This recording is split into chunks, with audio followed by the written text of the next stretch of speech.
For today's video, may ituturo ako ulit sa inyo at may isi-share akong another website or platform online na pwede sa computer at pwede rin sa phone. Ayan yung mga hinahanap ng karamihan, yung earning application or website na pwede sa phones. At itong platform na to, ang gagawin mo lang is to perform microtasks or data entry jobs.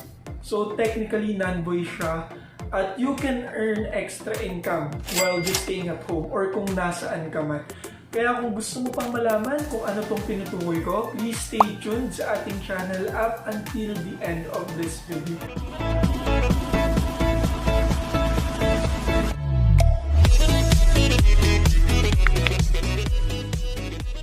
Hi everyone! This is Russel again at nagbabalik ako dito sa ating channel. Sa mga bago pa lang dito sa ating channel, nagko-cover tayo ng videos about work from home, home-based jobs, paying websites, or money-making applications. Kaya naman kung ikaw gusto mo matuto sa mga work from home jobs, or kung bago ka pa lang sa home-based job ideas, you can consider subscribing dito sa aking channel. Click mo na yung subscribe button, and click mo na rin yung notification bell para updated ka kapag mag-upload tayo ng bagong videos. So yun na nga guys, for today may bago tayong re-reviewin na website. Itong website na to is called picoworkers.com. So dito kay Picoworkers, ang magiging job mo is to perform microtasks or data entry jobs. Mga usual tasks na ginagawa dito is, for example, liking a specific Facebook post, or subscribing sa mga YouTube channel, magko-comment ka sa mga YouTube channel, or magla-like ka ng videos. So yung mga ganong task, creating emails. So i-discuss natin yun ngayon, etong si Picoworkers. Ang pag-uusapan natin about Picoworkers, ano ba yung company na to, what are the usual tasks, payment method, and how much you can earn, and what are the pros and cons. So reviewin muna natin yung website guys, and then we'll proceed with registration. Punta tayo sa website which is picoworkers.com. So ayan, may kita nyo dyan sa screen nyo yung website ng Picoworkers. And we will proceed with clicking on freelance and earn. So mamaya kiklik natin. Pero check muna natin kung ano ba yung meron sa website na to. Merong dalawang klase ng mga tao na gumagamit nito. So yung una, yung mga business owners.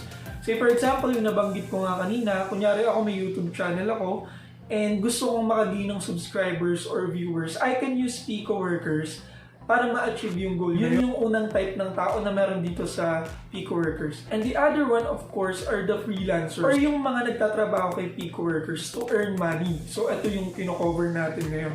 So, for freelancers, sila naman yung nagtitake ng tasks, sila yung nagpe-perform ng mga jobs, and per task, depende kung gaano kahirap yung task or depende sa amount nung makukuha nyong pera, kikita kayo by completing each task. So kung makikita nyo dyan yung mga usual tasks, take a survey, write an honest review, test an application, or write an article. Yung mga common tasks na meron dito kay Picoworkers. For employers, merong job approval fee for $0.4, and for the task na na-satisfied na yung employer, ito naman ay for freelancers, may fee din na 7%. May fee din yan for up to 7% of your payment. Guys, let's try to sign up para ma-check natin kung ano ba yung mga usual tasks and tingnan natin yung interface ng platform na to ni Picoworkers. To sign up, punta lang tayo dyan sa freelance and earn. Live update sila dito. So yan kung makikita nyo, and last requested withdrawal. So if you will notice, hindi ganun kalaki yung income dito kay Picoworkers kasi nga yung mga tasks are microtasks lang. So sobrang dadali lang ng task. Hindi mo kailangan ng kung anumang mastered skills. So as long as marunong ka sumunod sa instructions, pwede ka dito kay Picoworkers. So let's try to sign up. Click natin tong sign up here. Yan, to sign up, kailangan mo lang i-provide itong mga information na naka-display dyan sa screen nyo. So pag nalagay nyo na lahat ng information, click nyo lang yung sign up. Mapupunta kayo dito sa screen na to. Almost there, Russel John Remolador. Confirm your email and be part of the community. So go to your email to confirm your email address. Then, click nyo lang yung link na nandyan sa email nyo.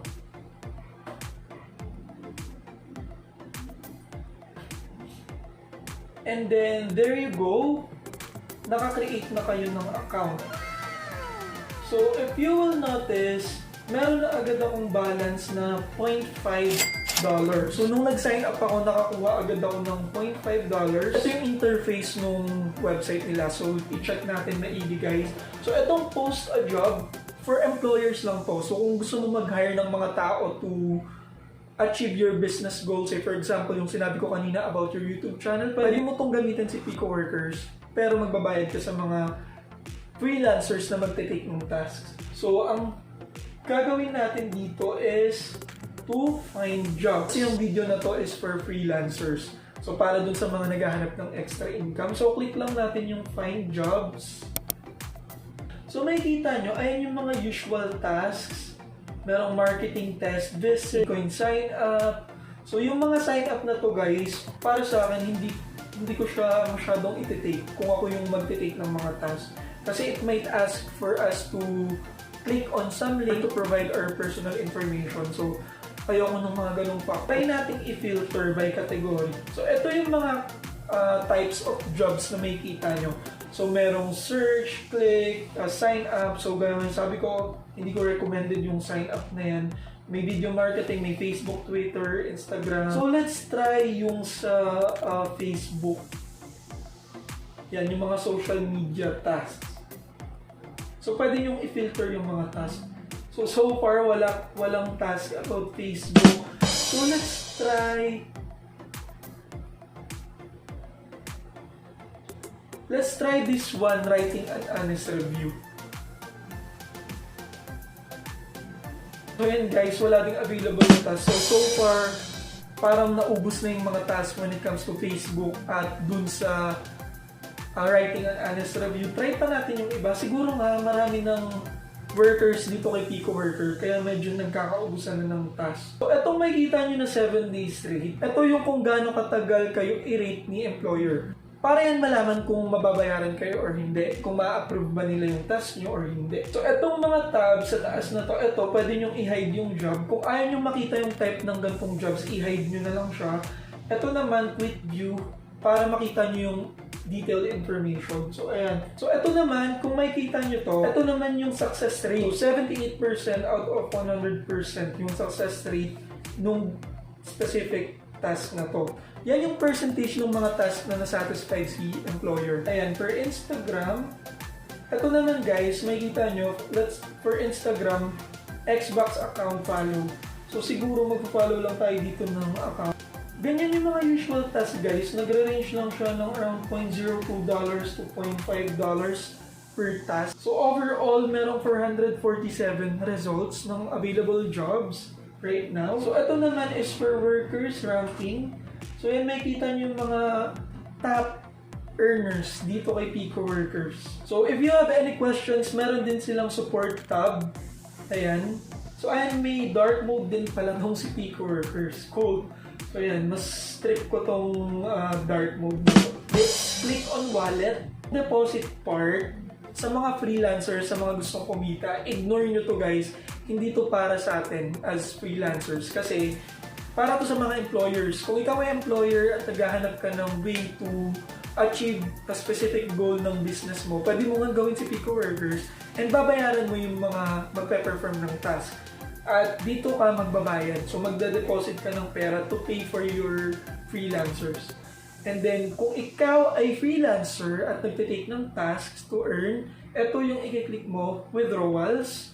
So, kailangan mo ng $5.40 and above para makapag-cash out ka dito kay Pico Workers. So, hindi kasama dyan sa $5.40 yung sign-up bonus mo na $0.5. So, within 10 business days, dun yung makukuha yung cash out nyo. Ayan. So, request withdrawal. So, ito yung mga available options mo para i-withdraw yung mga earnings mo. Pwedeng Litecoin, PayPal, Skrill. So, meron yan respective fees. So, yun lang naman guys, yung platform nila. So, na-review na natin siya one by one, feature by feature. So, ngayon, let's proceed na sa pros and cons dito kay Pico Workers. Yung mga pros nito guys, para sa akin, number one is pwede siya kahit saang device at pwede siya kahit nasan ka. So either gamitan mo yung laptop mo, or para sa mga taong naghahanap talaga ng mga extra income na gamit lang iPhone, ito ay one of your best options. Number 2 na advantage nito is you can work anytime you want. So, hawak mo yung oras mo, wala kang iisipin na schedule, di ka ma-hassle sa mga work hours mo. Hawak mo yung oras mo, you're the boss of your own time. Number 3 na advantage is sobrang dali lang ng mga tasks. Even a person without any experience sa kahit anong jobs, pwede dito. Di siya magre-require ng mga sobrang high profile na skills para lang makapag-work ka dito. So, pantay-pantay dito yung mga workers. As long as marunong kang sumunod sa instructions, kayang-kaya mo to. The number 4 na advantage is easy sign up lang siya. Magsa-sign up ka lang, may account ka na, at makapag-start ka na agad to take tasks. So, ganun siya kadali. And yung mga downside naman for me ng platform na to or ng website na to is, kung makikita nyo nga kanina guys, medyo limited na yung task. Hindi naman sa sobrang limited kasi nakita naman natin kanina na merong available na 477 jobs. Pero yung mga usual tasks kasi na talagang nagugustuhan ng mga workers, yung mga social media accounts, tasks, or yung mga surveys, yung mga easy tasks lang talaga, nagkakaubusan agad. Kasi tingin ko marami na talagang freelancers na gumagamit kay Pico workers, kaya nagkakaubusan. Another downside for me is low rate lang siya. So yung pagiging low rate niya naman, reasonable naman siya kasi sobrang dali lang ng mga tasks nga. Downside lang siya for me kasi if you're looking for a stable job, hindi ito yung talagang hinahanap mo. Kasi for me, good lang to for extra income lang talaga. Yung extra lang talaga, hindi mo siya pwedeng pagrelayan ng daily expenses mo, ng mga bills mo. Kailangan mo pa rin ng another job na stable talaga na makakapag-provide ng needs mo. Good lang siya for extra income. Mas okay na may extra income kaysa naman sa wala, di ba? Another downside for me guys, kasi na-notice ko na may job fee pa rin. So, mababa na nga yung i-earn mo dito kay Pico workers, and at the same time, i-charge ka pa nila ng 7% of your total fees. So, ganun yung pagkakaintindi ko. Just correct me if I'm wrong, pero ganun, I think ganun nga siya mag-work. So, yun lang naman yung mga na-notice ko dito kay Pico workers. And overall for me, recommended ko siya kasi medyo marami pa naman yung mga available tasks. Though limited na yung mga easy na tasks, recommended ko siya talaga sa mga naghahanap ng extra income lang. Yung mga may work na, yung mga may access lang sa phone lang. So, recommended ko siya kasi mas okay na to kaysa naman yung wala kang ginagawa to earn. So, ito is one way na rin for you to earn money while just staying at home. All in all, I would recommend Pico workers just for extra income, hindi para i-base mo dito yung daily needs mo or daily expenses mo. Again, extra income lang guys. So, ayun lang naman yung gusto kong i-share sa inyo for today. Kung may mga katanungan kayo or kung may suggestions kayo for our next content or kung may insights kayo about sa video na to, feel free to comment down below dito sa ating video. Don't forget to like this video at kung bago ka pa lang dito sa aking channel, please consider subscribing. Hit mo na rin yung notification bell para updated ka sa ating next tutorials and website reviews. Don't forget guys to follow me din sa aking social media account and like nyo na rin yung Facebook page natin. Lahat ng link dyan nandyan sa description box. Yan lang muna lahat for today's video guys. Thank you so much for watching this video up until this point. I really appreciate it. And kita-kits ulit tayo sa ating next videos. Bye for now!